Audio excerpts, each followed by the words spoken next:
Bueno, buen día nuevamente. Esta es la segunda charla sobre semiología del tórax, en este caso con tomografía computada. Yo soy el doctor José San Román, profesor titular de la UBA de diagnóstico por imágenes, y agradezco la invitación a la Asociación Argentina de Anestesia para dar esta charla. Vimos la semiología con la radiología simple, que es lo que ustedes tal vez más vean en el consultorio, pero también cada vez más se utiliza la tomografía computada y, digamos, como médicos clínicos, además de anestesistas, tienen que poder reconocer los patrones típicos.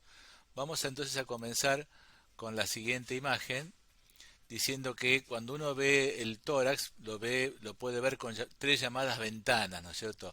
La ventana pulmonar, en la que uno pierde el detalle de los tejidos blandos o del hueso, pero puede ver el detalle de los pulmones. Como siempre dijimos, la trama pulmonar es normal. Hay que reconocer que son elementos ramificados, como las ramas de un árbol, más gruesos adentro, más finos en la periferia, y toda esa trama vascular con ese patrón es normal, salvo el último centímetro del pulmón o vecino de la pleura, que suele ser avascular. Ese es el patrón normal, o sea que ver elementos vasculares cortados de través que parecen como nodulitos, simplemente son las arterias o venas que suben o bajan. En este caso, digamos, se ve a lo largo, entonces es más fácil darse cuenta que es un vaso. Ventana pulmonar. O la ventana mediastinal, donde pierdo el detalle del pulmón, pero reconozco claramente las estructuras del mediastino. Tomando como referencia fácil, usamos siempre la aorta, el callado aórtico y la tráquea como corte típico. A esa altura, callado aórtico y tráquea hasta la vena cava, ¿no es cierto? Y por detrás el esófago. Para arriba, tres imágenes en línea: subclavia izquierda, carótida izquierda, tronco innominado arterial, tronco venoso brachiocefálico izquierdo y tronco derecho, y por detrás la tráquea y el esófago con un poquito de aire. Por debajo del callado, la pulmonar con su forma de Y invertida, tronco de la pulmonar, rama derecha, rama izquierda, aorta ascendente, que en este punto está a la derecha de la pulmonar, aorta descendente. Y en un corte más abajo del corazón, con la imagen del miocardio y con la imagen de la grasa y la imagen lineal del pericardio, ¿no? Como ustedes pueden ver, hay tejido graso rodeando el corazón por fuera y por dentro del pericardio. Entonces, ventana mediastinal y los elementos de referencia. O la ventana ósea, donde pierdo el parénquima pulmonar, pierdo detalle de los tejidos blandos, pero claramente gano detalle para ver, por ejemplo, una lesión osteolítica o osteocondensante o artrósica en la columna, etcétera. Ustedes se dan cuenta que en la ventana de partes blandas uno puede ver además si hay adenopatías axilares, se reconoce el tejido mamario, los músculos pectorales, etcétera. Entonces, esta terminología de ventana pulmonar, mediastinal y ósea tienen que conocerla. Si uno conoce la anatomía normal, es bastante fácil de determinar si existe algo que sobra o que falta. Y para ustedes es muy importante la ubicación de la tráquea o el desplazamiento de la misma. Si en este caso este está hecho con contraste, por eso las arterias, la arteria pulmonar con su forma de Y invertida, o la aorta ascendente, o la vena cava, cava, aorta pulmonar, CAP, ¿no? De derecha a izquierda. Recuerden que esta es la derecha, esta es la izquierda siempre. ¿eh? Está con contraste, pero digamos hay algo que sobra, ¿no? Parecería que hay cosas que sobran. Bueno, en realidad hay muchas cosas que sobran. Todo lo que sobra de la anatomía normal es patológico. Si hubiera una sola imagen, pensaríamos en una masa mediastinal, como hay muchas imágenes paratraqueales, iliares, subcarinales, que comprimen a la vena cava, por ahí, por debajo de la carina, etcétera. Pensamos en múltiples adenopatías, por ejemplo, de un linfoma, o en este caso, allí la imagen del timo. Como ustedes ven, a pesar de las adenopatías, la tráquea conserva su forma y tamaño y está digamos, prácticamente no desplazada, pero tienen que reconocer las estructuras del mediastino y la tráquea. Otra palabra que pueden encontrar en un informe que los confunda es el patrón de opacidad de condensación alveolar y el vidrio esmerilado, ¿no? En la condensación típica de la neumonía se ve el broncograma aéreo, y se borran los vasos, no se ven los vasos, es un exudado denso, proteico, hemático, etcétera, que es capaz de borrar la trama vascular.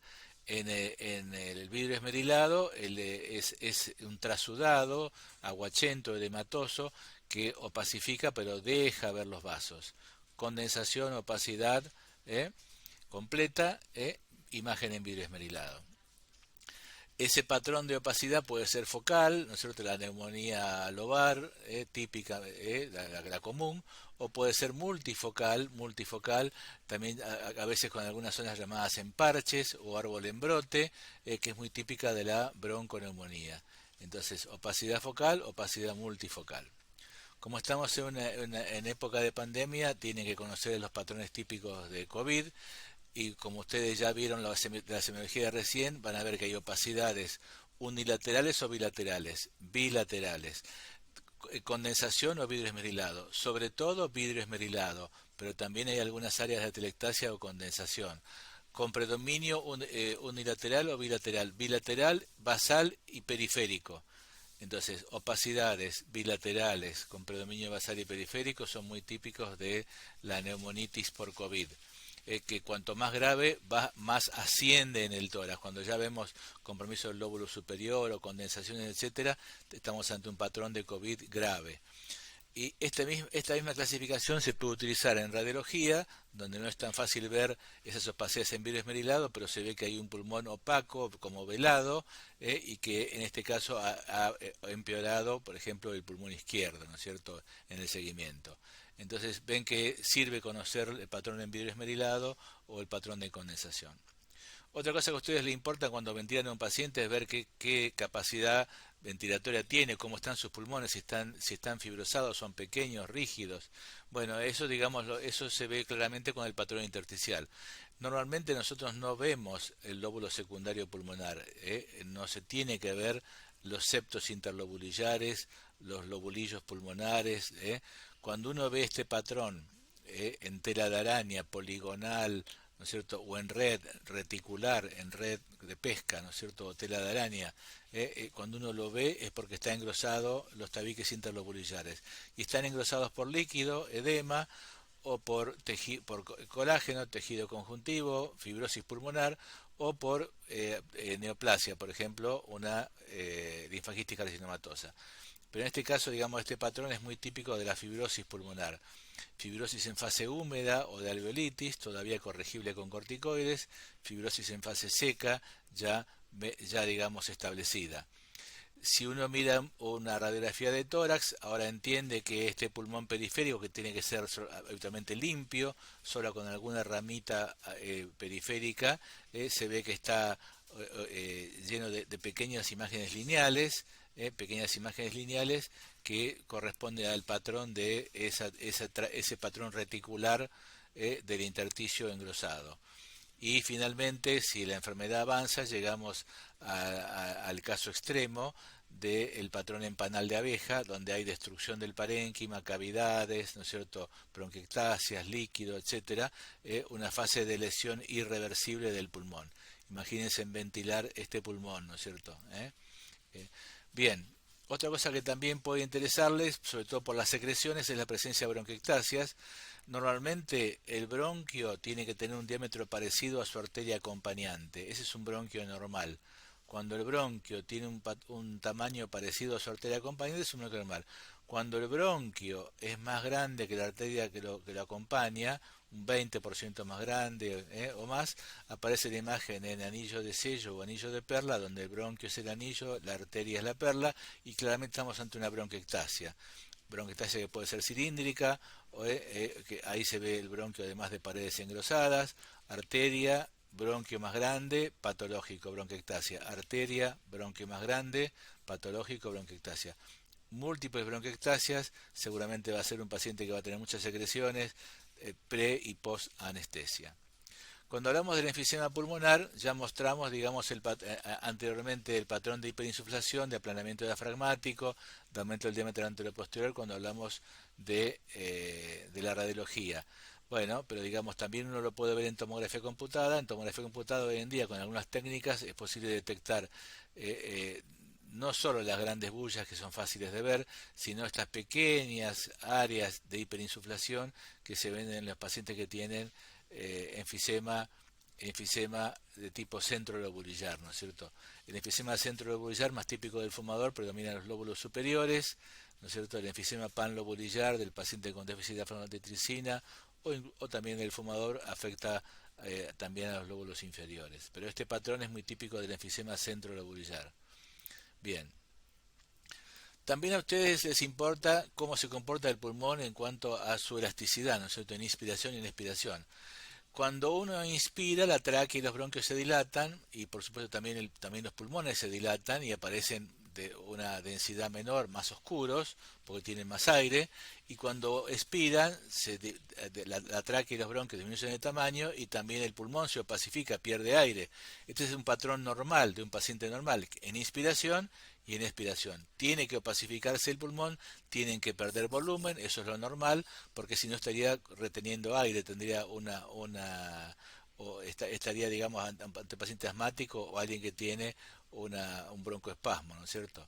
En este caso estamos viendo que este paciente en inspiración, los dos pulmones son más o menos parecidos, aunque este es más transparente, el derecho, pero en expiración, el pulmón sano es el que pierde volumen, se opacifica y no puede ser que el pulmón permanezca igual de inflado. Si esto ocurre es que hay algún elemento que está obstruyendo la salida de aire, por ejemplo un cuerpo extraño.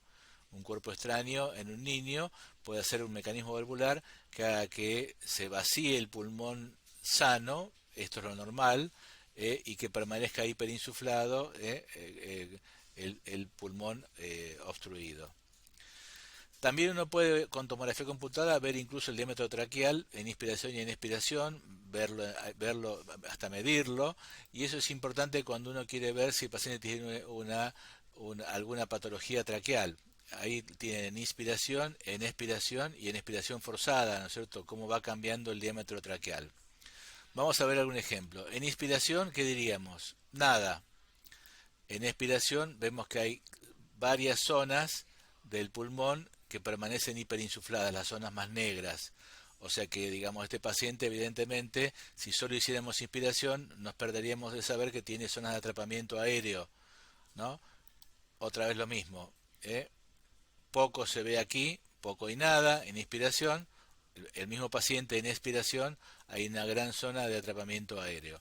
O sea que esto de inspiración y expiración es importante para ver el atrapamiento aéreo, que puede ser por mecanismo de broncoespasmo, en paciente con asma o que tiene un episodio de respuesta alérgica, ¿no es cierto? O en un paciente que tiene alguna patología como bronquiolitis, etcétera. También nos interesa ver y evaluar la tráquea, ¿no es cierto? Entonces vamos a recordar dos palabritas sobre la traqueobroncomalacia, que es esa pérdida extrema del diámetro traqueal. En la endoscopía se dice que es cuando la tráquea disminuye a menos del 50% en la expiración, en la tomografía computada hasta el 70%, pero digamos, esta tráquea en forma de herradura, este es el esófago, y esta es la carina, miren cómo se colapsa, y eso claramente está indicando que están mal las paredes traqueales y estamos ante una traqueobronquiomalacia, que puede ser difusa toda o localizada, y que tiene muchas causas, puede, digamos, congénitas adquiridas por infecciones, por enfermedad fibroquística, por lesiones por intubación, por trauma, etcétera. Allí vemos, en este caso, una tráquea con un tubo de anestesia, y ahí se ve cómo se colapsa en expiración, ¿no es cierto? Solo queda el tubo, no se ve nada de aire en la tráquea. También a ustedes les puede interesar si hay una estenosis post-intubación, ¿no?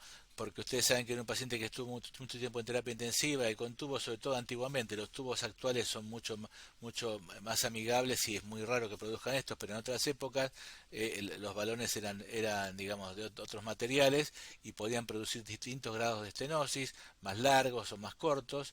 Allí se ve la tráquea, la estenosis y la tráquea normal de vuelta, ¿no es cierto? Un ejemplo de estenosis. Allí se ve en tomografía computada una estenosis en anillo, cuando ustedes lo van a intubar, tienen que saberlo, o en este caso una estenosis con forma de reloj de arena, ¿no?, más extensa, estenosis post-intubación. E inclusive, digamos, hoy en día hasta se puede medir eso, como el diámetro, como dijimos, para que uno pueda saber a qué altura se va a encontrar con la estenosis, o si le van a colocar un stent, etcétera, ¿no? O sea que es importante conocer y ver que hoy en día se puede evaluar el diámetro traqueal. También puede ser que la tráquea esté comprimida porque haya un anillo vascular. los más importantes son el doble arco aórtico, el arco aórtico derecho y la arteria subclavia izquierda aberrante.